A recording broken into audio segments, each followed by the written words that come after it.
তিন ব্যক্তির জন্য জান্নাত হারাম। এক, মুদমিনু খামরিন, যে মদ খায়, নেশা করে, নেশাখোরের জন্য জান্নাত হারাম। নেশাখোর, মদখোর, গাঞ্জাখোর, ফুট্টাখোর, বাবাখোর, ডাইলখোর, এ জান্নাত তার জন্য হারাম।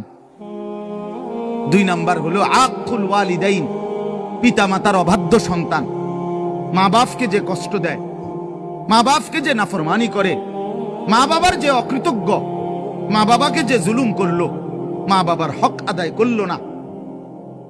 আল্লাহ রাসূল সাল্লাল্লাহু আলাইহি ওয়াসাল্লাম বলেন জান্নাত তার জন্য হারাম। আর তিন নাম্বার, শুনতেছেন সবাই? সজাগ তো সবাই? তিন নাম্বার ওয়াদাইয়ুস, রাসূলুল্লাহ বলেন দাইয়ুসের জন্য জান্নাত হারাম। এখন প্রশ্ন হলো দাইয়ুস কে? খোদার কসম বাপ, এটা আমারও বলা না, আপনার কোন আলেমের না, আল্লাহ রসুল বলে দিছে। দাইয়ুস কাকে বলে?